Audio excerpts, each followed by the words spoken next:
Sejam todos muito bem-vindos ao Naftaluf, mais um episódio maravilhoso. E hoje vamos continuar a nossa série, que foi iniciada no último programa, sobre as novelas pré-históricas e ou obscuras. Na verdade, como vocês viram no outro programa, todas as novelas que a gente fala aqui nessa série são pré-históricas. E algumas delas são também obscuras, né? Mas não tem só obscuras, é sempre pré-histórica ou pré-histórica e obscura, né? Enfim. Então no outro programa a gente fez sobre a década de 60 e como prometido, hoje vamos fazer sobre a década de 70. E para começar, já começa o programa fazendo minha máxima culpa. Porque no outro programa eu acabei não comentando a novela Beth Rockefeller, que é um grande marco, claro. Né? Mas como ela não é obscura, né? Porque é uma novela que todo mundo já conhece bastante, bem manjada, né? Considerada uma revolução na televisão e tal, eu acabei não comentando Beth Rockefeller. E justamente logo depois que eu gravei o programa, tivemos a triste notícia do falecimento do Luiz Gustavo, esse ator que marcou tanto as nossas vidas em tantos trabalhos interessantes, sendo que um dos principais foi justamente o Beth Rockefeller. Então, para abrir o programa de hoje, eu já vou fazer uma homenagem ao Luiz Gustavo, pegando um pouco o gancho do Beth Rockefeller, que é uma novela dos anos 60, do finalzinho dos anos 60, né? E, ao mesmo tempo, eu já aproveito para falar da continuação da novela, que foi já nos anos 70, A Volta de Beth Rockefeller. No meio das duas, existiu ainda o filme Beth Rockefeller, de 1970. Então, na verdade, é como se fosse uma espécie de trilogia com esse personagem tão marcante, que foi um dos principais personagens da carreira do Luiz Gustavo. Então, vamos começar o programa falando de tudo isso. Ah, já tive uma ideia genial. No Morumbi. Sabe, o meu pai tem um terreno no Morumbi, daqueles olhando pra São Paulo, bem em frente ao Jockey Club. Sabe o que eu vou fazer? Vou mandar fazer um jardim monstro, mas bem bacana. Aí no centro do jardim, eu vou mandar construir uma torre. Sem casa e sem nada, só a torre. Quando ela estiver pronta, aí nós vamos mandar convidar todos os namorados de São Paulo pra irem lá. Ai, bacana, vai ser a socialização do namoro. Total. Mas você não acha que o seu pai vai brigar pra ceder o terreno? Meu pai? Aqui nada, quem manda em casa sou eu. Amanhã mesmo vou falar com o Oscar Niemeyer. O Beth Rockefeller, novela de Braulio Pedroso, um autor super importante, inclusive no programa de hoje a gente vai ver como o nome do Braulio aparece várias vezes, provando então que ele foi um autor dos mais criativos e inventivos na história da nossa telenovela, embora hoje meio esquecido, injustamente, né? Mas enfim, Beth Rockefeller, novela de Braulio Pedroso, elenco Luiz Gustavo, Débora Duarte, Beth Mendes, etc e tal. E aí, bom, o Ismael Fernandes, lembrando que a gente está fazendo esses programas sempre usando como fonte o livro do Ismael Fernandes, Telenovela Brasileira Memória, na edição 2 de 87, na segunda edição, né? Então ele comenta um monte de coisa do Beth Rockefeller, eu vou resumir para não ficar lendo tudo, mas de qualquer forma ele diz: uma rajada de ar novo na televisão. Beto abandonava a linha de atitudes dramáticas e artificiais que acompanhavam as novelas desde que o gênero havia chegado ao gosto dos brasileiros. Na verdade, uma primeira tentativa havia sido feita por Lauro César Muniz em 66 com a novela Ninguém Crê em Mim, que a gente falou no outro programa, lembram? Então, é isso. Em que o tom coloquial dos diálogos rompia com os padrões estabelecidos até então. Todavia, só mesmo com o trabalho de criação e o posicionamento de modernizar a linha da telenovela, foi possível adaptar o público às novas exigências. Não só os diálogos mudaram, tudo passou por uma renovação, a estrutura da história principalmente. Então ele fala várias coisas importantes sobre Beth Rockefeller. A novela foi ao ar pela TV Tupi, que então a gente também falou isso no outro programa, né? Nessa época, final dos anos 60, a Tupi e a Excelsior, embora a Excelsior tivesse na sua reta final, que terminou em 70, mas a Tupi e a Excelsior no finalzinho dos anos 60 foram as grandes renovadoras da telenovela, e não a Rede Globo, que estava então, na verdade, ainda presa a novelas arcaicas, da Glória Magadã. Então, TV Tupi, 8 da noite, de 4 de novembro de 68 a 30 de novembro de 69, ou seja, um ano no ar, Beth Rockefeller. Vale lembrar que os méritos da novela foram de várias pessoas, O texto do Braulio Pedroso, direção do Lima Duarte e do Walter Avancini também.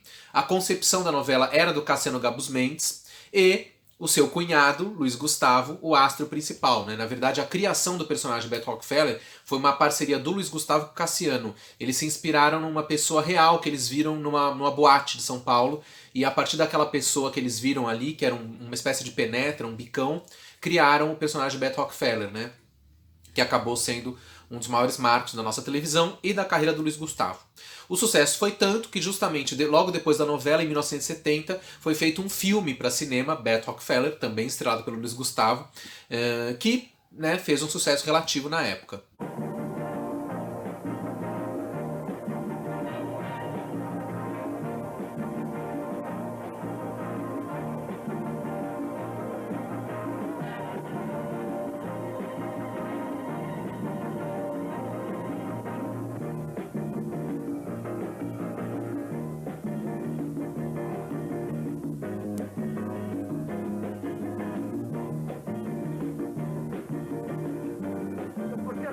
Eu saio um minutinho lá fora. Posso sair um pouquinho lá fora? Oh, eu deixei meu carro aberto lá. Não pode sair.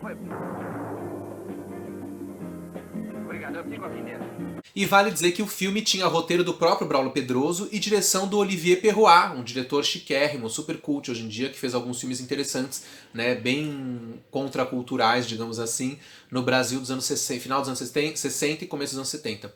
Então vale também descobrir o filme Beto Rockefeller, que de vez em quando pinta por aí no Canal Brasil e em outras paragens. E depois disso, então, em 73, surge a novela A Volta de Beto Rockefeller, escrita por Braulio Pedroso, estrelada pelo Luiz Gustavo na TV Tupi novamente, em 73, e com direção do Oswaldo Loureiro. Vamos ver o que o Ismael Fernandes falou dessa novela, então? O Bicão, Luiz Gustavo, voltava 3 anos depois e entrava em contato com alguns personagens da série anterior, como Renata, Beth Mendes, os pais, Leonor Bruno e Jofre Soares, a irmã Neide, Irene Ravache, e o amigo Vitório, Plínio Marcos, além de se envolver com novos milionários e oportunistas. Braulio retomava sua criação depois de 2 novelas na Rede Globo. O Braulio Pedroso, com o sucesso do Beto Rockefeller, tinha ido para a Globo, onde fez O Cafona e O Bofe. Com o fracasso dessa última, ele voltou para a Tupi e fez A Volta de Beto Rockefeller. O estilo era o mesmo, só que utilizava recursos cinematográficos e cenas da série anterior. Isso mesmo, a novela A Volta de Beto Rockefeller utilizava como flashback imagens da outra novela. É por isso que tem gente que não estava no elenco, como Débora Duarte, Walter Foster, e aparecia porque eram cenas da outra novela, né, que entravam em flashback. E aí ele diz, a novela não conseguiu a repercussão esperada, mas não comprometeu o personagem. TV Tupi, 8h30 da noite, de março a novembro de 73. O mundo pra mim é você, Magda. Eu nunca tive certeza disso. Eu sei. É que também eu sou uma pessoa muito tímida, não entende? Eu nunca tive assim a oportunidade de me aproximar de você, de dizer as coisas que eu tinha vontade. Também por uma série de consequências que você as conhece melhor do que eu. Mas realmente, eu quero que você saiba uma coisa. A festa de hoje à noite, acredite você ou não, foi uma declaração de amor. E o curioso também, quando a gente fala do Luiz Gustavo, é perceber quantos personagens que ele fez que foram emblemáticos que geraram spin-offs, né, obras fora das próprias novelas de origem. Então isso aconteceu não só com o Beto Rockefeller, né, que teve continuação na televisão e filme. Isso aconteceu também com o Mário Fofoca, claro. Mário Fofoca, personagem da novela Elas por Elas, da Globo de 82, novela do Cassiano Gabus Mendes, que todo mundo já sabe essa história, né, que o Mário Fofoca era um personagem que ia aparecer só no início da novela, depois ele ia sair, né, morria ou acontecia alguma coisa. Com o sucesso do personagem, o personagem roubou a cena da novela, né? O Luiz Gustavo conseguiu roubar a cena das 7 atrizes principais, que eram as estrelas de Elas por Elas. E assim a novela Elas por Elas hoje é muito mais lembrada pelo próprio Mário Fofoca, né? Em 82. O sucesso foi tanto que no ano seguinte, 83, foi feito um filme também para cinema, As Aventuras de Mário Fofoca. Filme esse dirigido pelo Adriano Stewart e que tinha roteiro do próprio Stewart com o Cassiano Gabus Mendes e o Carlos Lombardi, né? Mas o filme, infelizmente, foi um fracasso. E a série de TV da Globo também, né? Mário Fofoca, uma série que era exibida aos domingos à tarde. Recentemente até foi reprisada pelo canal Viva. E a série tinha texto do Braulio Pedroso, né? O mesmo Braulio Pedroso que tinha criado Beto Rockefeller na Tupi. Mas a série também foi um fracasso. Então é curioso como esses personagens foram sucesso nas suas novelas de origem, mas acabaram não funcionando nos seus spin-offs. Mas mesmo assim, Luiz Gustavo, esse grande ator, pioneiríssimo da televisão brasileira, que acabou de nos deixar, deixa saudades e deixa pelo menos, entre vários trabalhos maravilhosos, deixa pelo menos 5 personagens inesquecíveis para todo sempre para nossa cultura pop. Que são Beto Rockefeller, Mário Fofoca, Victor Valentim, de Tititi, a primeira versão, né, o Ariclenes de Almeida, que se transformava em Victor Valentim, o Juca Pirama, de Salvador da Pátria, né, acho que um dos únicos vilões, uns poucos vilões da carreira do Luiz Gustavo, e o Vavá, Sai de Baixo, né, um personagem bem popular também, já na fase mais recente do ator, né, mais recente, né, já numa fase mais madura. Então é isso, fica aqui nossa homenagem para o Luiz Gustavo.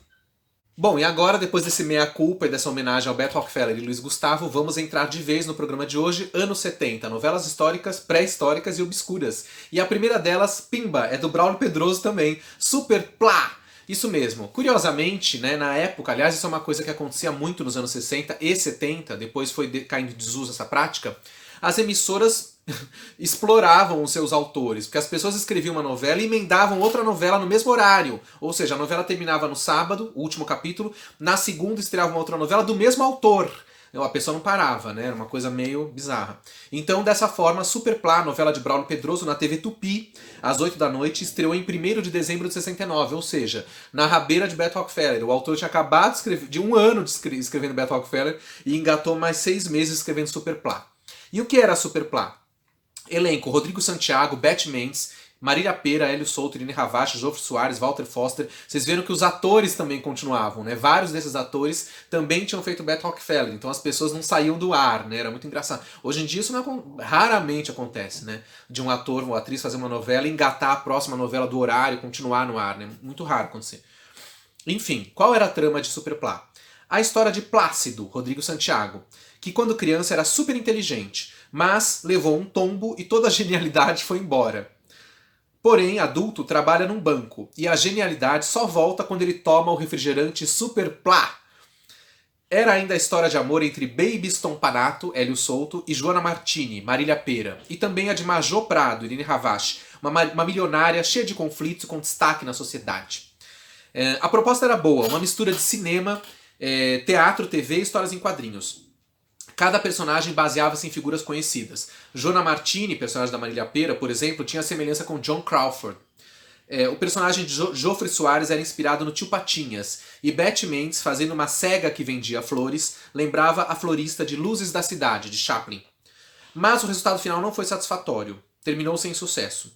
Mesmo assim, os personagens Baby e Joana renderam a Braulio Pedroso o espetáculo de teatro A Vida Escrachada de Joana Martini e Baby Stompanato, com a mesma dupla da novela. Braulio Pedroso contou com a colaboração de Marcos Rey e direção de Antônio Abujanra. TV Tupi, 8 da noite, de 1º de dezembro de 69 a 16 de maio de 70. Enfim, mesmo sem sucesso, deve ter sido uma delícia essa novela, né? Não, eu acho que pra mim tudo é impossível. Aí fico naquele negócio de disse, não disse. Precisava tomar um porra que nem eu faço sempre. Só tem essa porcaria desse Superplá aí. Se eu fosse o plástico, ainda me ligava com o Superplá.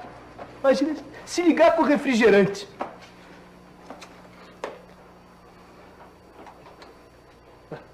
Agora eu tô me lembrando, eu nunca tomei esse negócio. Desde que esse troço saiu no mercado que eu nunca provei.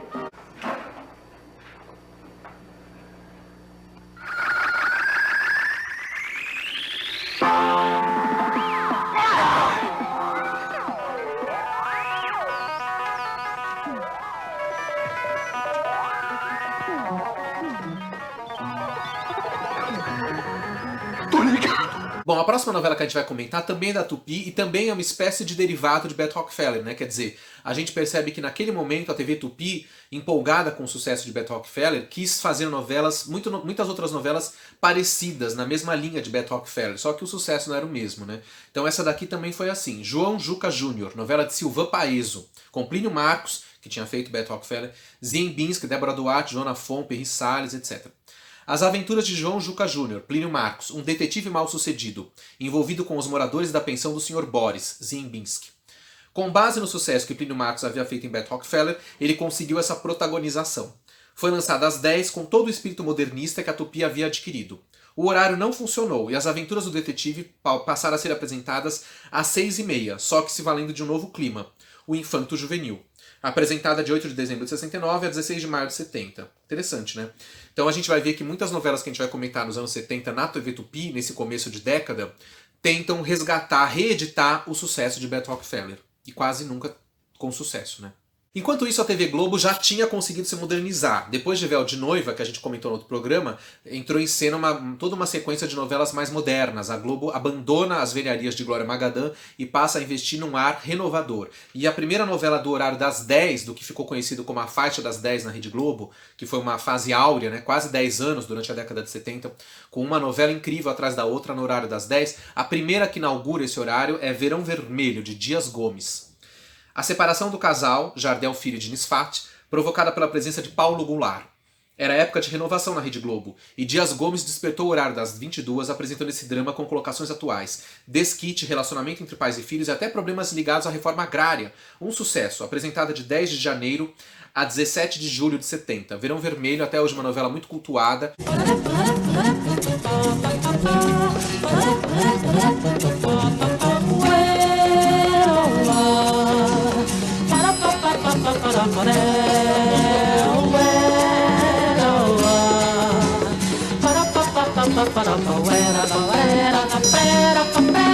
Mas afinal, enquanto isso tudo acontecia, que fim levou Glória Magadã? Que fim levou Glória Magadã? Pois é, a Glória Magadã, coitada, da Globo ela foi pedir arrego na Tupi, e assim fez uma novela moderna. Glória Magadã tentou se modernizar. A novela se chamava E Nós, Aonde Vamos? Novela de Glória Magadã. Elenco: Leila Diniz, Geraldo Del Rey, Márcia de Windsor, Roberto Perillo, Teresa Maio.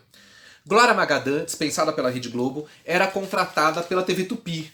Escarmentada com seus dramalhões antigos, modernizou seus personagens e tentou contar os problemas da juventude.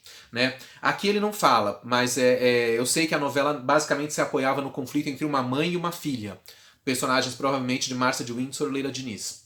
E aqui o Ismael comenta, né? Tentou contar os problemas da juventude. Em vão. Seu forte eram mesmo os conflitos de condes, nobres da corte e ciganos.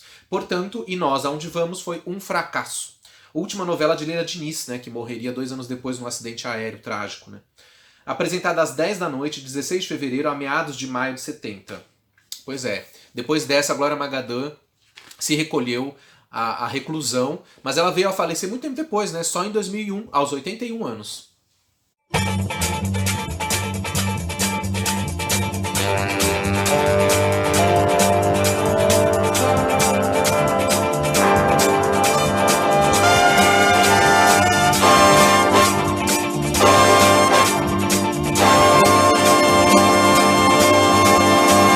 Depois, outra novela que parece meio inspirada por desenhos animados e histórias em quadrinhos. A Gordinha, novela de Sérgio Jockman, com Nissete Bruno, Henrique Martins, Fernando Torres, etc. Nissete vem do interior para São Paulo, emprega-se em escritório, é figura simpática e quando come determinado biscoito torna-se outra pessoa. Igual eu falei do Super Plá, que ele tomava refrigerante. Então é uma inspiração em histórias em quadrinhos. Né? Isso é coisa de quadrinhos, né? Personagem que toma um negócio e vira outra coisa, né? Nissete vinha para a TV Tupi e estrelava essa novela humorística, depois do sucesso que fizeram em Sangue do Meu Sangue, porque ela era da Excelsior, né? A repercussão foi truncada, uma vez que a novela mudou de horário em sua melhor fase. Apresentada às 6h30 da tarde e depois às 8, de 18 de maio a 22 de setembro de 70. A Gordinha, com Nissete Bruno, a simpaticona Nissete. E, logo na mesma época, também uma outra novela da Tupi. Minha filha, eu conheço a força daquela gordinha. Se ela disse que ele vai comer pipoca hoje, é porque ele vai comer pipoca. Ô baixo, devia ter dito assim. Afinal de contas, honestidade acima de tudo. Agora são 28 anos que eu tô esperando? 28 anos encalhada? Agora se tiver que ser, tem que ser como eu quero. Bode mesmo, de teimoso. Bode nada, é uma mula. Garanto que não vem só pra mostrar que quem manda é ele. Mas se ele não vier, não vai mostrar coisa alguma. As Bruxas, novela de Veni Ribeiro. Elenco: Natália Timberg, Valmor Chagas, Carlos Zara, Odete Lara. Olha o elenco. Débora Duarte, Maria Della Costa, Lélia Abramo, Lima Duarte, Cláudio Correia Castro, Tony Ramos, Denis Carvalho, Joana Fon. Meu Deus, só tem astro aqui nesse elenco. As Bruxas. As bruxas do título são os problemas que as pessoas têm e que precisam ser eliminados para viverem melhor. A novela traçava suas tramas a partir de um grupo de pessoas que se analisava coletivamente. Tinha uma boa estrutura e um elenco estelar que aproveitava atores da recém-extinta TV Excelsior. Mas o tema pesado não conseguiu fascinar o público do horário nobre, que ia de encontro à Rede Globo em sua maior fase de autopromoção. Estreou no horário das 8, mas foi impossível concorrer com Irmãos Coragem, passando a ser apresentada às 9h30. Esteve no ar de 18 de maio a meados de novembro de 70. Mesmo assim, interessantíssima essa novela da Ivani. Mais uma novela interessante de Ivani Ribeiro, As Bruxas. Tia, você me dá pena. Não me aborreça. Onde está sua valentia, a sua inteligência? Estou começando a me cansar. Como eu gostaria de estar longe de tudo isso. E deixar o papai sozinho. Ele tem você. Eu não posso fazer tudo sozinha. A minha parte vai bem. Amanhã eu vou ganhar o meu medalhão.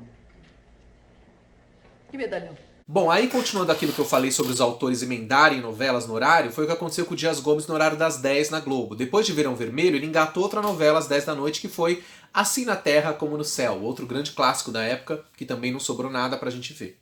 Novela de Dias Gomes, um elenco maravilhoso, estelar, Ipanema, 1970. Vitor Amadeu, Coco, é um padre que abandona a batina para casar-se.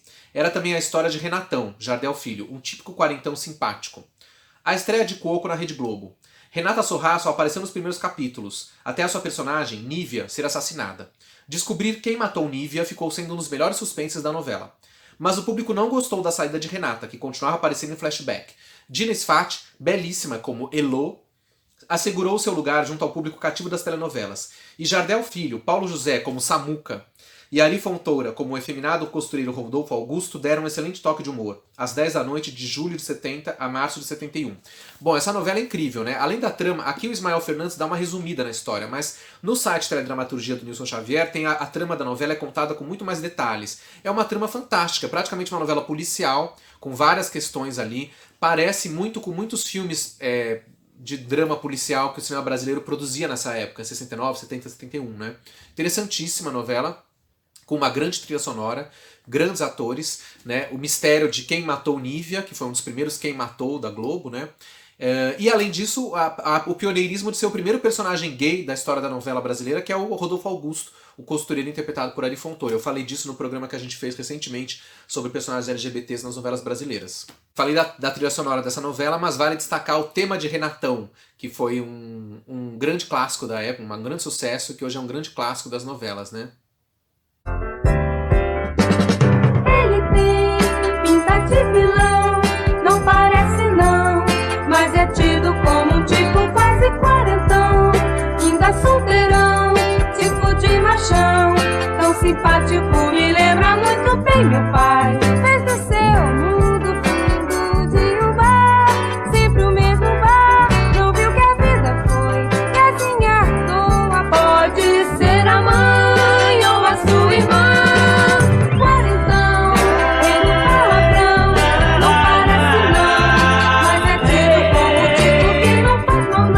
Voltando para Tupi, a emissora continuava tentando engatar um novo Beto Rockefeller, e assim surgiu Toninho on the Rocks, novela de Teixeira Filho. Elenco: Antônio Marcos, Débora Duarte, Rosana Tapajós, Antônio Marcos, o cantor, isso mesmo.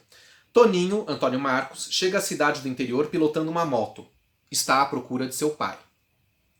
A TV Tupi pretendia renovar com esse lançamento, falava-se numa nova Beto Rockefeller, mas as condições e a equipe não eram as mesmas. A ideia, então, nem se fala, diz Ismael Fernandes, apresentada às 20 de 24 de setembro a 31 de dezembro de 70. O novo Beto Rockefeller, ela conseguia fazer novelas muito importantes no período que não tinham nada a ver com Beto Rockefeller. É o caso de A Fábrica, novela de Geraldo Vietri, com Alaci Balabanian e Juca de Oliveira. Na verdade, o Geraldo Vietri tinha feito grande sucesso no final dos anos 60 com Nino o Italianinho, outra novela considerada um marco nessa renovação, né, na mesma época de Beto Rockefeller, com o Juca de Oliveira e Alaci Balabanian. E aqui ele reedita esse casal, contando a história da intransigente Dona Isabel, Araci, que perdeu o pai e o marido num incêndio da indústria têxtil de sua propriedade e se envolve emocionalmente com Fábio, Juca de Oliveira, operário líder. Geraldo Vietri reuniu um pouco das temáticas de Nino o Italianinho e outras de Antônio Maria, que foi outra novela também de muito sucesso dele, que também é considerada uma renovação, né? E criou uma novela policial. O falecido marido ressurge das cinzas e vem trazer o pânico a todos, inclusive ao telespectador. A maleabilidade em telenovela teve nessa trama um exemplo categórico. Aproximando-se do final, as tramas paralelas já estavam resolvidas, com alguns maus elementos já mortos ou presos. Restava apenas solucionar o clímax maior, a união ou não da milionária com o operário. Mas a emissora soltou de última hora uma contra-ordem. A novela necessita ficar no ar mais 3 meses. Com o pouco que restava, Vietri reergueu quase uma nova novela, destacando os personagens de Lima Duarte e Lúcia Mello. Ao final, certamente de raiva, Vietri não uniu o par romântico. TV Tupi, 7 da noite de março de 71 a março de 72, um ano no ar, né? Que realmente encheu o saco.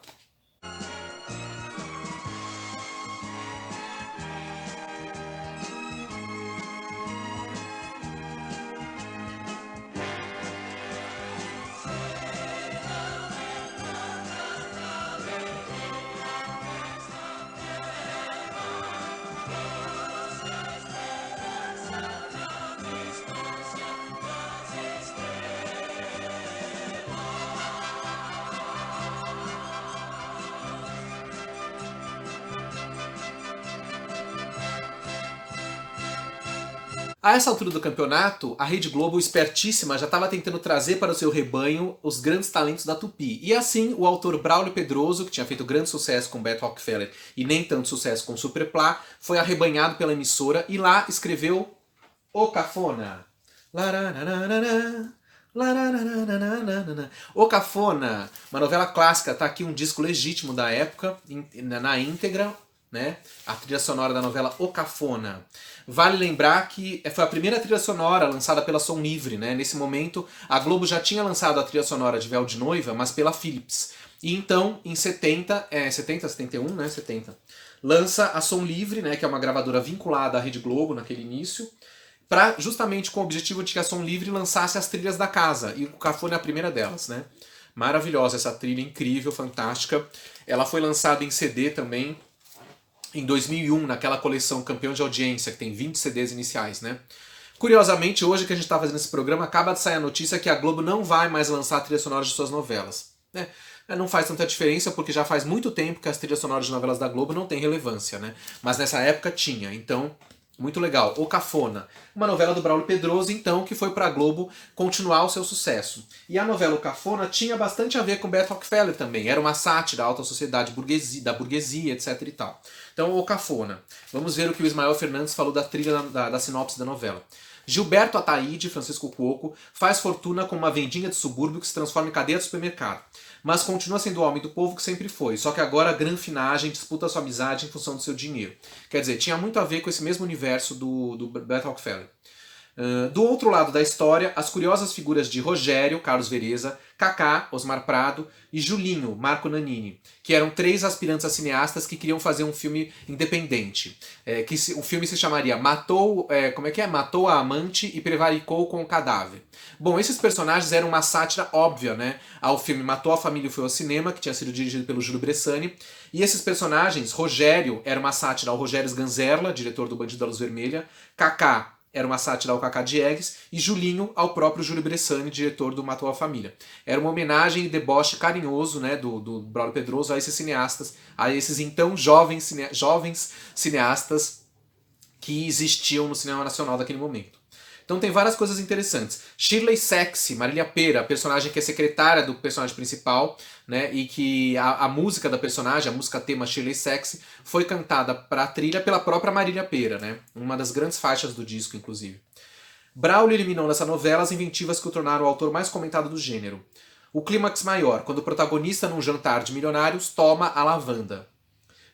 Excelente criação de Cuoco e a transformação de Marília Pera em estrela da casa. Ainda a primeira trilha sonora de novelas pela Som Livre, direção de Walter Campos. Globo, 10 da noite, de março a outubro de 71. Quer dizer, o horário das 10 da Globo, que tinha tido 2 novelas seguidas do Dias Gomes, entra em cena então, substituindo, assim na terra como no céu, a novela O Cafona, de Braulio Pedroso, que foi um grande sucesso, né? Uma pepita pop, né, para a história da nossa telenovela.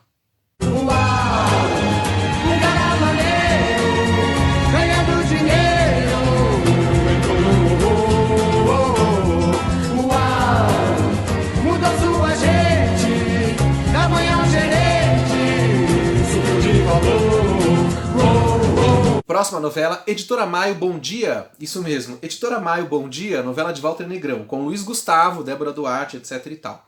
Na Editora Maio, muitos mistérios estão no ar, principalmente com o copeiro Chicão, que é interpretado por Fernando Baleroni, e sua filha Jo, Débora Duarte. O suspense é alastrado quando Ray, Luiz Gustavo, consegue emprego de copeiro, apesar de sua larga cultura. A TV Record, isso mesmo, a novela da TV Record.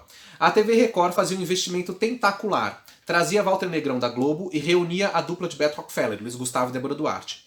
Apresentou-se uma nova proposta conduzida alegremente. Só que em 71, a concorrência às 7 da noite era grande demais. No ar, de 12 de abril a 7 de agosto. Bom, sobre essa novela pode-se dizer que reza a lenda, que o próprio Walter Negrão comentou naquele livro de autores da Globo, que a novela tinha sido criada pelo Marcos Rey, e tinha o nome de Editora Maio, com I, Maio, Editora Maio, Bom Dia, porque era uma sátira cínica e alfinetando a Editora Abril, a famosa Editora Abril.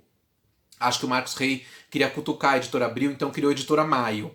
Mas o Walter Negrão, ao assumir a trama, não quis ter essa conotação de provocar a Editora Abril. Portanto, ficou Editora Maio com Y, para tirar a conotação da palavra maio, que é mês, né, para não comparar com abril. Então ficou Editora Maio com Y, Bom Dia.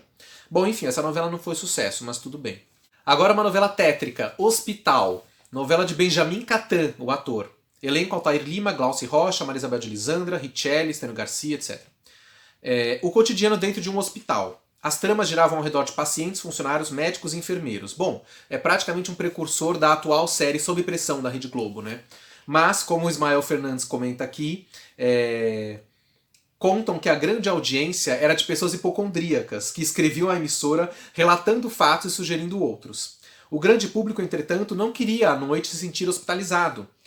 Por sinal, Brasil e casos hospitalares na TV não rendem bons resultados. Haja visto a novela Os Gigantes e o seriado Obrigado Doutor. E ainda por cima, um fato trágico.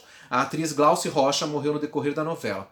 Enfim, uma novela baixo astral, Hospital, TV Tupi, 8 da noite de 28 de junho a 14 de novembro de 71.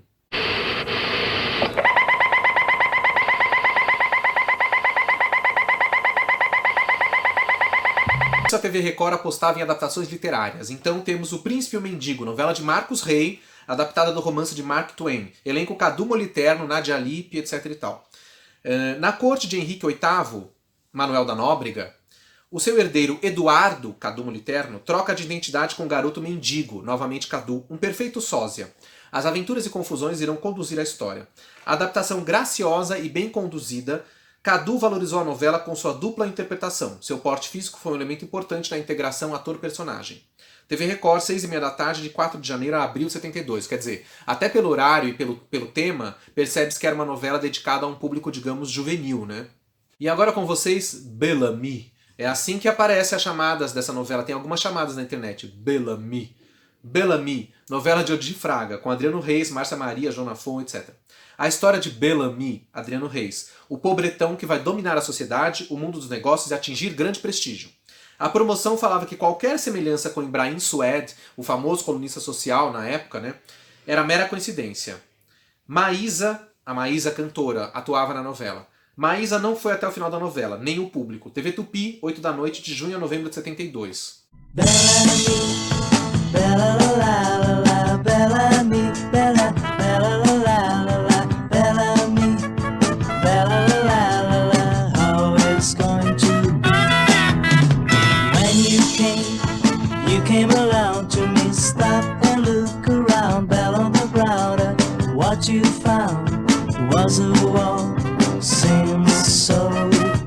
Voltando ao horário das 10 na Rede Globo, depois de O Cafona, Dias Gomes voltou a atacar e fez a novela Bandeira 2. E na sequência, o Braulio Pedroso foi de novo convocado e fez a novela O Bofe. O Bofe, com Jardel Filho, Cláudio Márcio, Cláudio Cavalcante, Zembinski, Beth Faria, René de Vilmont, Zilka Salaberry, José Wilker, Suzana Vieira, enfim. Guiomar, Beth Faria, sai do subúrbio para paquerar em Copacabana e acaba se envolvendo com Dorival, Jardel Filho, mecânico de automóvel. Suzana, Ilka Soares, era dama da sociedade e fazia parte do júri no programa Buzina do Chacrinha. Enfim, outras peripécias. Era uma novela completamente absurda, né? Uma novela de nonsense, quase uma novela episódica, de crônica. Uma experiência de Braulio Pedroso em que não usava a alta sociedade como linha de frente e o absurdo tomava vez, como o personagem Bandeira, de José Wilker, que morreu de tanto rir. O deboche era a estrutura da novela. Os personagens não se comportavam com sensatez, mas ao sabor da piada.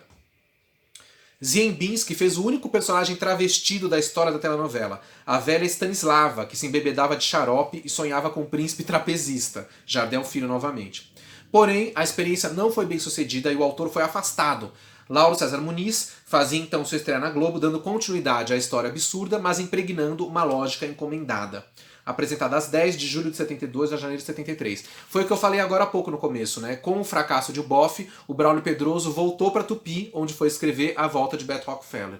Mas, de qualquer forma, seria incrível a gente poder assistir O Bofe hoje, né? Já pensou? Deve ser uma novela, no mínimo, bizarra e interessantérrima, mas, como sempre, não temos imagens. Há quem diga que o Bofe foi queimado no incêndio da Globo em 76.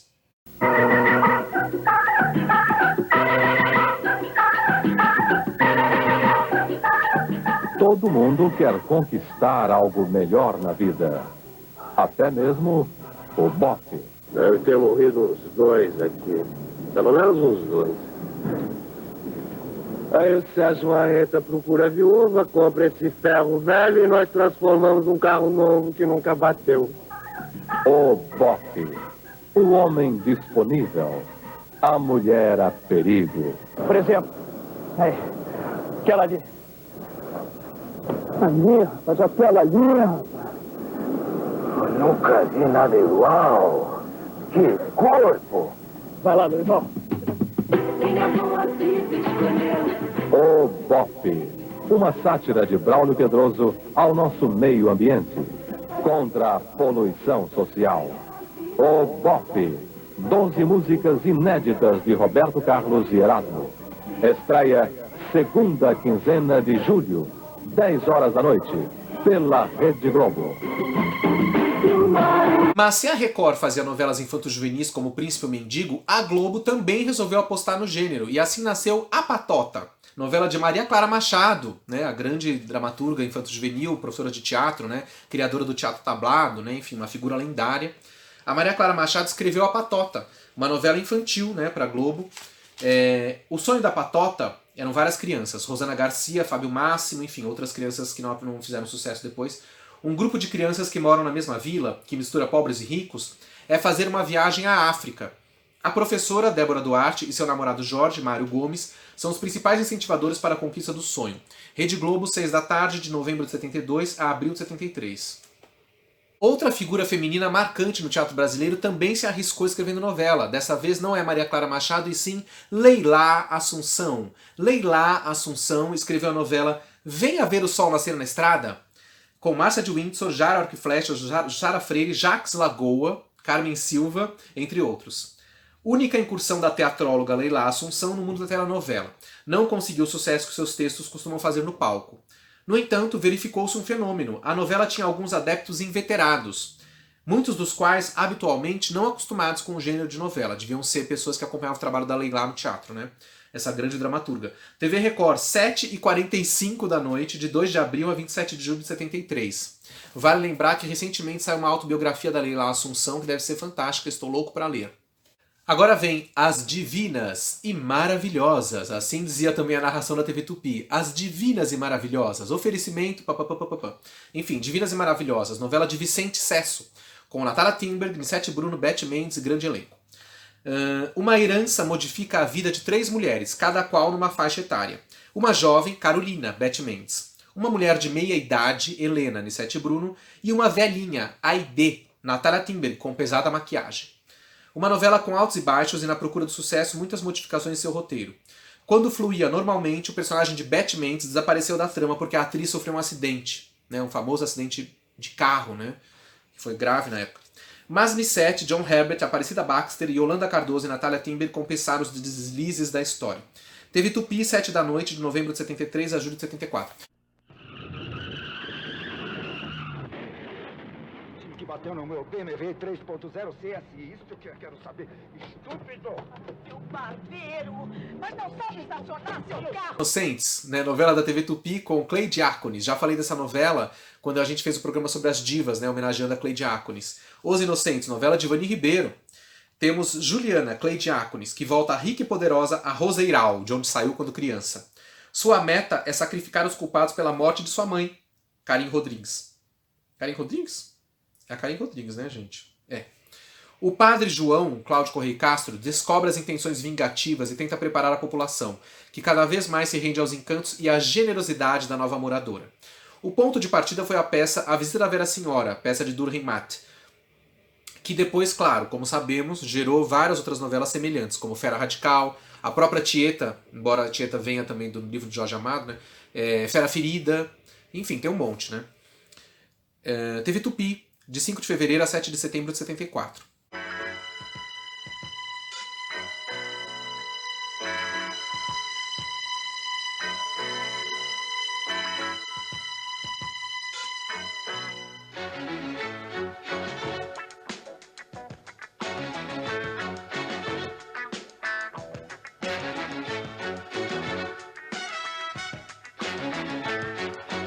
Depois, mais uma novela das 10 na Globo, O Espigão, de Dias Gomes, um grande elenco aqui. Essa história é interessantíssima, né? Lauro Fontana, Milton Moraes quer construir o maior hotel do Brasil, o Fontana Sky, mas para isso é necessário comprar a propriedade da misteriosa família Camará, uma família super bizarra, né? Meio Hitchcockiana, o Nelson Rodrigues.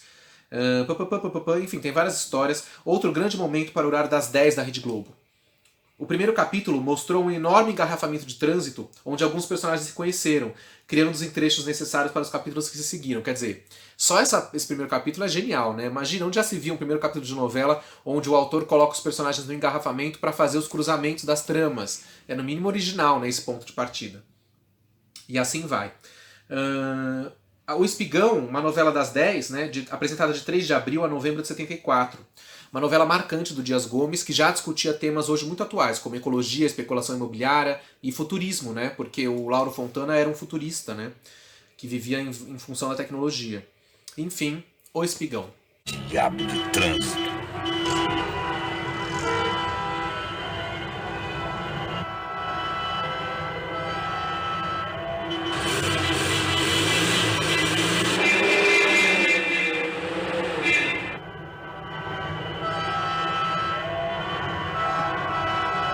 Será que não dava para ser um pouco mais depressa? Bom, minha senhora, o carro só tem roda, não tem asa. O barulho deve ter desabado o túnel.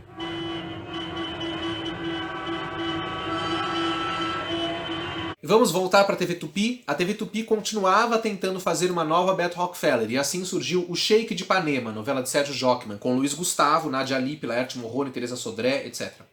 O Sheik, Luiz Gustavo, está no Rio e começa a badalação na caçada internacional aos petrodólares. De um lado, o grupo liderado por Dodô, Newton Prado. Do outro, Bob, Geraldo Del Rey, um ex-galã de cinema. Mas há o lado marginal da história, onde está Rocão, Laerte Morrone, um bicheiro com tendência ao gangsterismo. A intenção da Tupi era prosseguir com o sucesso de O Machão, novela que a precedeu, que era do Sérgio Jockman também. Para isso, utilizou as formas e produziu com quase a mesma equipe. Mas o resultado não foi satisfatório. Luiz Gustavo estava lembrando muito Beto Rockefeller, mas Laerte Morrone salvou a novela de um desastre total. Apresentada às 8h30, de abril a agosto de 75. Outras novelas interessantes da TV Tupi nessa época, que a essa altura do campeonato já estamos na metade da década, né? Então tivemos Vila do Arco, novela de Sérgio Jockman, novamente, adaptada do romance O Alienista, de Machado de Assis. Vale dizer que essa história do Machado já foi adaptada 1000 vezes, no cinema, inclusive, no filme Asilo Muito Louco, de Nelson Pereira dos Santos, e na Globo, nos anos 90, pela turma do Guel Arraes, na série do Caso Especial, naquela época, nos anos 90, que o programa acho que chamava Brasil Legal, ou foi antes do Brasil Legal, não sei. Mas enfim, O Alienista foi também exibido pela Globo em 93. Então, na Tupi, a novela Vila do Arco foi ao ar de agosto a dezembro de 75. Outra novela interessante que a Tupi fez na época foi Checkmate, novela de Walter Negrão e Chico de Assis, com Raul Cortez, Ednei Giovenazzi, Maria Isabel de Lisandra. Uma novela interessante também, onde aqui o Ismael Fernandes comenta que foi o maior sucesso de Raul Cortez na TV. Um veículo não muito apreciado por ele, né, que era um ator com muita tradição de teatro, né, Raul Cortez. Foi ao ar de março a outubro de 76, Checkmate, né? Outra novela interessante. Bom, aí a gente tem Estúpido Cupido, de Mário Prata. Né? Mário Prata, grande escritor, que estreou na Globo com essa novela singela, né? Uma novela da 7, que começou em 76 e terminou em 77, e que na verdade era uma novela sobre um período recente, uma novela de época, mas sobre um período muito recente, que era o começo dos anos 60, né? São Paulo e eu. Mas quem é que tá te segurando? Vamos juntos. Eu não sei, sabe? São Paulo, garoa, aquela correria. Mas lá você é livre, João. Eu nasci aqui, Maria Tereza. Eu gosto daqui. Ai, vai morrer aqui. Pode ser. Você falando assim é simples, né? Você pensa que é fácil ganhar vida em São Paulo? Vai fazer o quê? Ser secretária, dar aula? Sei lá, João. Também não é assim, né? Eu não vou amanhã. Talvez eu não vá nunca. Eu tô só falando, fazendo plano bobo. Imagina São Paulo. Sonho de caipira do interior. Então, é interessante, o mais brilhante dessa novela foi conseguir fazer um trabalho de reconstituição de época de um período que estava muito recente e ao mesmo tempo muito diferente, né, do que vivia. Porque quando você pega 62 e 77, parecem mundos muito diferentes, né, e foi o que a novela mostrou. Né, uma novela sobre o começo dos anos 60, baseada na música da Celi Campelo, Estúpido Cupido, né, inclusive a Celi fez uma participação na trama. Né. Enfim... Rede Globo, 7 da noite de agosto de 76 a fevereiro de 77. A novela era uma novela da 7, que era toda preto e branco. O último capítulo foi exibido em cores, porque aí dava um salto no tempo e mostrava os personagens em 77. Por isso o capítulo era colorido.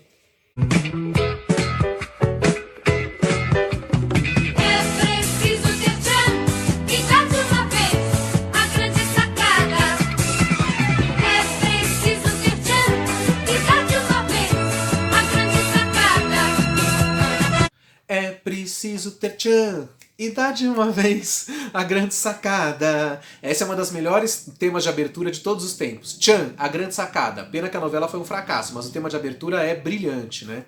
Tema de abertura, quer dizer, novela Tchan, a grande sacada. Novela de Marcos Rey, com Raul Cortez, Nadia Lippe, Silvia Massari, Maria do Rossi, etc e tal. Lilian Lemmertz. O Ismael Fernandes detona a novela, né? Ele diz: a ideia inicial era propor uma novela moderna e dar outro salto como foi Beto Rockefeller, mas tudo foi apenas conversa. Ele taca o pau na novela.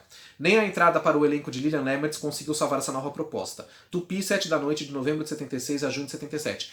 Não sei como era essa novela, mas o título é muito bom e o tema de abertura, eu insisto, é maravilhoso. Ponto de partida, mas também de chegada.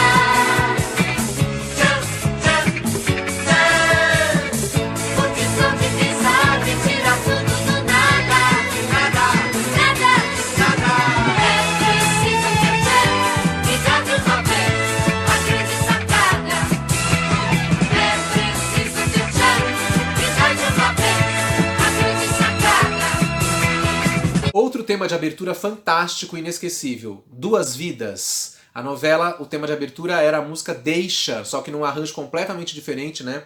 Então, marcante aquela abertura com as mãos brincando de cama de gato, né? Aquela brincadeira antiga com as cordinhas.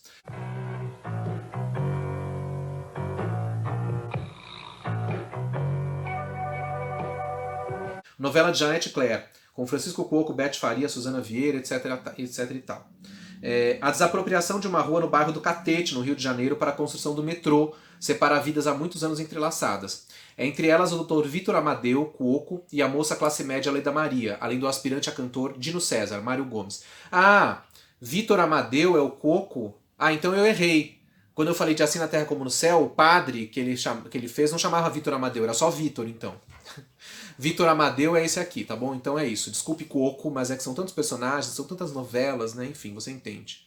O que eu posso dizer de Duas Vidas é que é uma novela que eu nunca vi, eu só vi o último capítulo, que teve uma época que ele existia no Subterrâneos da Vida, mas agora também sumiu esse capítulo. Mas de qualquer forma, Duas Vidas, quando eu vejo a abertura, quando eu lembro da novela, quando eu penso nessa novela, é fantástico como alguma coisa dentro de mim, é sério, não é brincadeira, existe, porque eu já existia, eu era um bebê. Então alguma coisa inconsciente entrou em mim nessa novela, porque eu penso em Duas Vidas e me dá uma nostalgia de quando eu tinha 2 anos, não é racional, porque eu não posso lembrar de quando eu tinha 2 anos. Mas assim, Duas Vidas, eu sei muito bem como era essa época, 76, 77, é uma coisa estranha, é uma emoção Duas Vidas. Enfim, é uma novela que eu gostaria de ver. Não sei se existe a chance de algum dia a gente ver Duas Vidas, mas eu gostaria.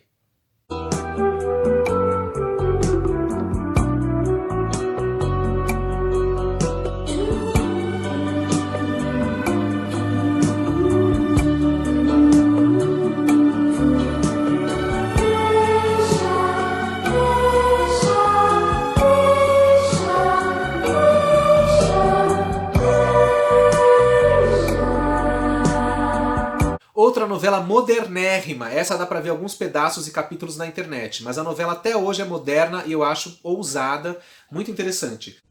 Você não conhece a história da Cinderela? Você sabe que eu não acredito em histórias. Quer dançar? Não. Obrigado. Cinderela 77, muita gente conhece porque é estrelada pela Vanusa, pela grande cantora que faleceu recentemente. A Vanusa, pitorescamente, estrelou essa novela, onde ela interpretava a Cinderela. E o príncipe era Rony Von, outro cantor pitoresco. Novela de Walter Negrão e Chico de Assis. Aí o Ismael Fernandes comenta: um minucioso trabalho de criação prejudicado pela produção barata que a TV Tupi lhe dedicou. Vanusa era a Cinderela, Rony Von o príncipe. O texto e as inventivas, entretanto, eram a força da novela. Este programa é um oferecimento do extrato de tomate elefante.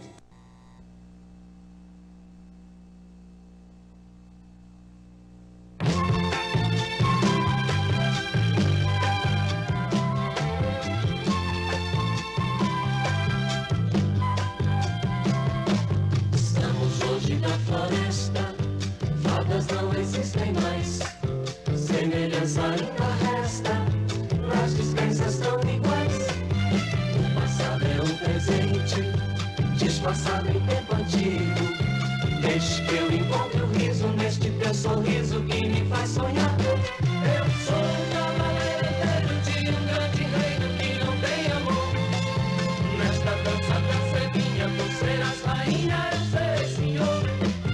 Mas o melhor mesmo ficou com a madrasta malvada, Elizabeth Hartman, principalmente sua incansável perseguição ao pombo Rolando, de estimação Cinderela, às 6 da tarde, de maio a agosto de 77. Era uma novela meio infantil, infanto-juvenil, mas também, eu diria que juvenil. Eu acho até que a novela antecipa algumas coisas que a série Armação Ilimitada faria na Globo nos anos 80, né?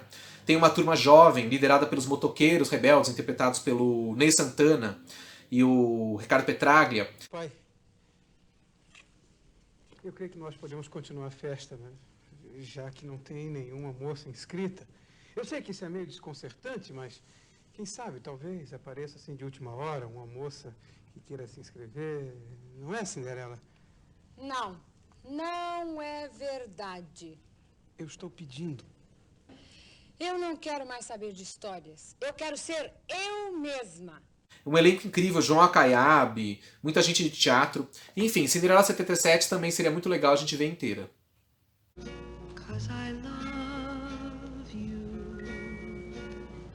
Foi só para cumprir a história? Só porque está chegando o final da história? Não. Este não é o fim da história. Este é o começo de uma história de amor. Da nossa história de amor. Meu príncipe. Eu não sou mais príncipe. Minha baixinha de óculos.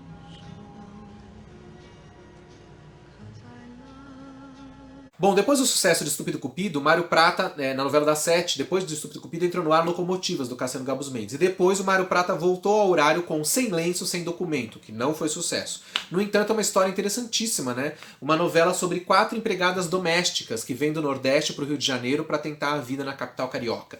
Então, a novela, ao ter essas protagonistas que eram empregadas domésticas, antecipa Cheias de Charme. Claro que o tom é completamente outro, né? Cheias de Charme é uma comédia farsesca, né? Um escracho completo, já uma novela de dos anos 2000, né? O Silêncio do Documento era uma novela que era engraçada, mas ao mesmo tempo era intelectualizada e séria. Por isso mesmo não teria feito sucesso junto ao público, é o que diz o Ismael Fernandes aqui, né? Ele comenta: segunda experiência de Mário Prata no gênero, mas sem a repercussão do Estúpido Cupido. Um clima intelectual pairava no ar, mesclando-se com os problemas domésticos das protagonistas. Um contraste temático que desafiou o autor e aborreceu o público. Globo, 7 da noite, de setembro de 77 a março de 78. Mas é uma novela interessante, com uma trilha sonora, principalmente internacional, muito bela. E o Braulio Pedroso? Faz tempo que a gente não fala dele, mas ele continuava na Globo fazendo boas novelas no horário das 10, como, por exemplo, O Rebu, né? Mas o Rebu eu já comentei em outros programas, é por isso que eu nem vou falar dela aqui. Mas uma novela interessante dele é O Pulo do Gato, novela de Braulio Pedroso, elenco Jorge Dória, Sandra Brea, Mário Gomes, Itlanandi, etc e tal. Bubi Mariano, Dória, pretende dar um golpe na granfinagem que o rodeia. Os planos não dão certo e ele perde a mulher que ama, Noêmia, Sandra. Braulio voltava a escrever depois de um afastamento de 3 anos, exato. A última novela dele tinha sido O Rebu, que terminou em meados de 75. 3 anos depois ele volta com O Pulo do Gato. Conseguiu fazer um bom trabalho, mas não motivou grande audiência. Rede Globo, 10 da noite, de janeiro a julho de 78. Últimas novelas das 10 do período, né? Depois dessa novela, entrou no ar Sinal de Alerta, do Dias Gomes, que veio a ser a última novela do período, né? Sinal de Alerta, que começou em julho de 78 e terminou em janeiro de 79. Sinal de Alerta também era uma novela ecológica, que aprofundava algumas questões que o Dias Gomes tinha desenvolvido no Espigão, só que de forma mais radical. Tão radical que também não conseguiu atingir o grande público. Era uma novela estranha, tensa, pesada. A começar da abertura, talvez a única abertura de novela em todos os tempos que não tem música, só ruídos. Isso mesmo. Quer ousadia maior que essa?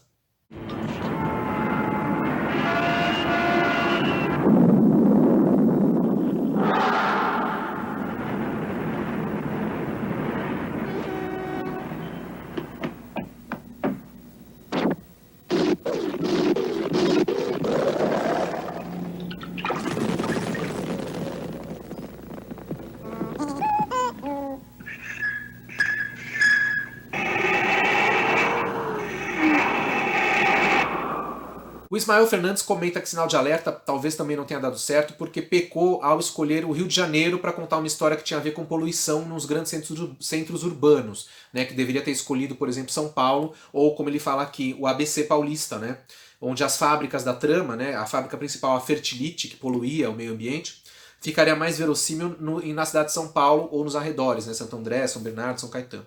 Enfim, de qualquer forma, foi uma iniciativa interessante, sinal de alerta, uma novela marcante, e que entrou para a história tendo sido a última da safra da Globo nesse período áureo das 10 da noite, né? Depois disso, com o fim das novelas das 10, a Globo começa a colocar no horário os seriados, né? Os então chamados de seriados, mas que foram as primeiras séries, né? Carga Pesada, Malu Mulher, etc e tal. Outra novela que está atualíssima pelos seus temas sociais, Aritana, novela de Ivani Ribeiro, mais uma vez Ivani com temas atuais, né? Elenco Carlos Alberto Richelli e Bruna Lombardi. Foi aqui que o casal se uniu, inclusive, né, na vida real. A luta do índio Aritana Richelli pela posse de sua terra em parceria com o tio Nhonhô, já em Barcelos. Ao lado dos interessados está a doutora Estela, Bruna, por quem o índio se apaixona.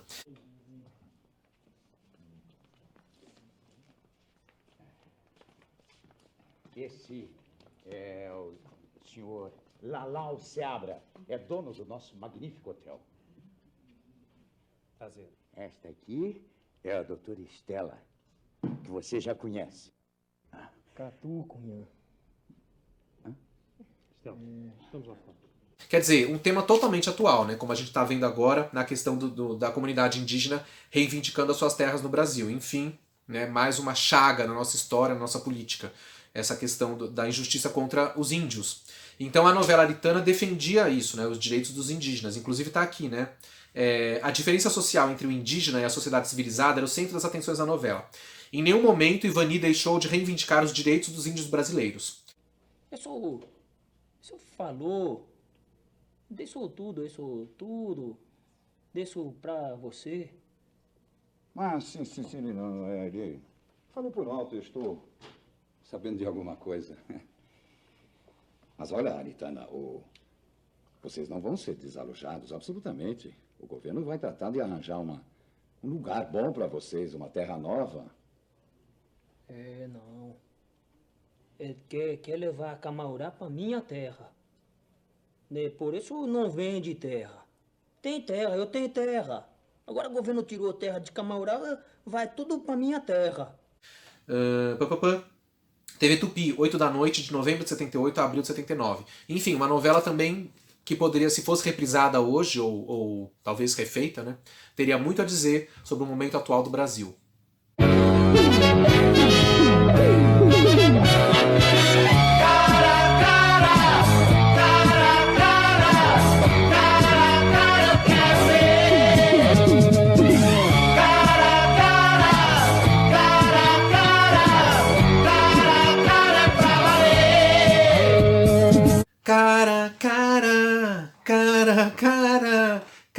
Cara, eu quero ver. Cara, uma novela maravilhosa com uma trilha sonora, um tema de abertura também fantástico. Cara, música de Antônio Marcos, interpretada pelo próprio, que também estava no elenco como ator.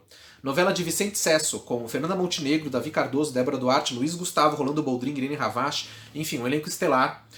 A milionária Ingrid Fernanda Montenegro está no Brasil para localizar seu filho, nascido promiscuamente num campo de concentração nazista. Olha o tema. Era também a história da derrocada de uma família tradicional. A Rede Bandeirantes entrava no páreo competitivo das telenovelas com essa atração que unia astros da TV Tupi e da Rede Globo. A produção era esmerada e o elenco se esforçou ao máximo para dar a Vicente Cesso a mesma projeção que ele tinha na Globo. Foi lançada às 8, um mês depois passou para 7. De abril a 30 de dezembro de 79. Curioso, né? Terminaram a novela, foi ao ar no Réveillon, praticamente, né? Da década. Na virada da década, né? Enfim, Cara, marcou muito. Acho até que foi reprisada pela Bandeirantes em algum momento. Mas eu lembro muito da abertura dessa música, muito marcante, né? Uma das melhores músicas do Antônio Marcos. E um tema de abertura, com certeza, inesquecível. Cara a Cara. O elenco de todas as novelas reunido em uma só novela. Nesta segunda-feira estreia Cara a Cara, com Davi Cardoso, Débora Duarte, Luiz Gustavo, Irene Ravache, Rolando Boldrin, Fernanda Montenegro, Fulvio Stefanini, Maria Isabel de Lisandra. Enquanto isso, na TV Tupi, o clima era de despedida. A emissora estava indo de mal a pior, caindo pelas tabelas e estava praticamente terminando, né, como de fato viria a acontecer no comecinho dos anos 80. Então, uma das últimas novelas que conseguiu chegar inteira até o final e com grande sucesso foi Gaivotas, novela de Jorge Andrade. Eu já comentei isso aqui no programa que eu fiz sobre a novela O Grito e sobre a obra do Jorge Andrade no geral, né? Mas de qualquer forma, essa é considerada uma grande novela, né? Daniel Rubens de Falco reúne amigos de colégio 30 anos depois. Seu intuito é desvendar os mistérios que envolveram tragicamente a formatura de 49, onde ele saíra como principal suspeito e fora humilhado pelos colegas de classe. O principal final da novela era o suspense. Ninguém sabia se Daniel reunira os antigos amigos por vingança, paixão, amor, ódio ou apenas com o intuito de ensinar aos colegas como subir na vida. Um grande momento para a história da telenovela. TV Tupi, 9 da noite, de maio a outubro de 79. Estava chegando ao fim, assim como a década de 70. E para exorcizar a década, a Rede Bandeirantes colocou no ar uma novela de horror.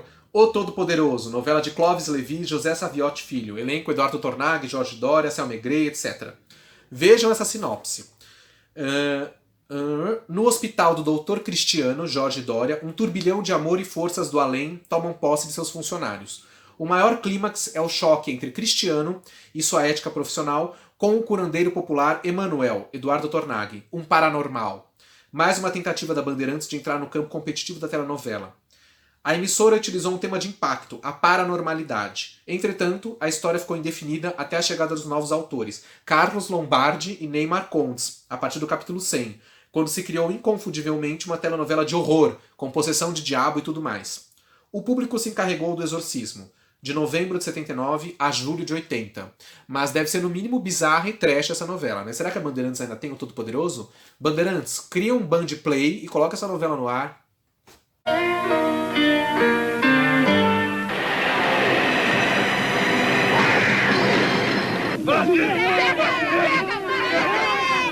Bom, e para encerrar o programa, vamos falar da última novela que foi ao ar pela TV Tupi inteira, né? Porque a novela, na verdade, a última novela da Tupi, Como Salvar Meu Casamento, foi interrompida, né? A emissora fechou as portas e a novela ficou sem final.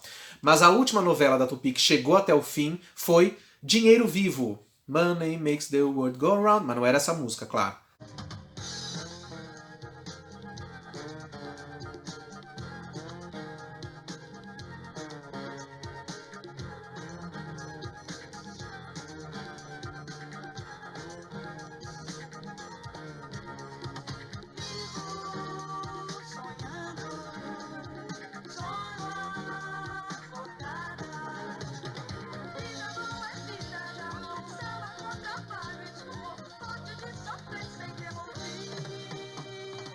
Dinheiro Vivo, novela de Mário Prata, isso mesmo. Com o fracasso de Mário Prata na Globo, com Sem Documento, ele foi pro Dia Arrego na Tupi e criou uma novela incrível. A sinopse de Dinheiro Vivo é extremamente ousada até hoje, vejam só.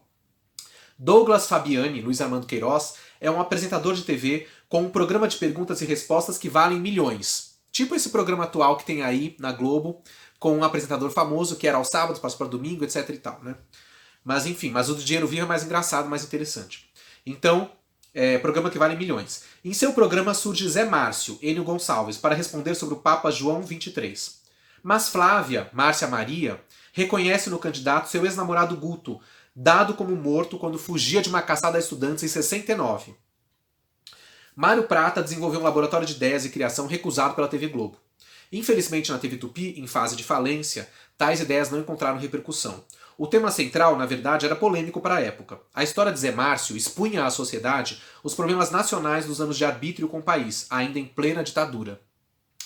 Infelizmente, a novela acabou indo por outros caminhos, né? Existem vários capítulos disponíveis nas internets da vida, e eu estudando a novela vi que depois, a certa altura da novela, descobre-se que, na verdade, o personagem Zé Márcio não era o Guto, o namorado desaparecido na ditadura. Eram dois homens iguais, eram sósias. Então o autor acho que acabou mudando de ideia, e a ideia de que o personagem fosse o original, que tinha escapado da ditadura, na verdade foi por terra, caiu por terra. Apesar disso, a gente vê nas cenas da novela que o Enio Gonçalves, protagonista, teve uma grande atuação. Gosto muito desse ator, que foi muito marcante no cinema brasileiro também, já faleceu, né, Enio Gonçalves. E o elenco era fantástico, com destaque para Maitê Proença, que estreava em novelas. Né? Ela interpreta a personagem Joaninha, uma garota simples que participa do tal programa e depois vira apresentadora do programa ao lado do Luiz Armando Queiroz. E outros personagens pitorescos, como por exemplo Garapa, a personagem da Cristina Pereira, que também estreava em novelas. A Garapa era uma corintiana fanática, então ela foi ao programa responder sobre Corinthians, né? Estamos 2 semanas falando sobre o Sócrates. E hoje, qual é o papo, Palhinha? Calma aí.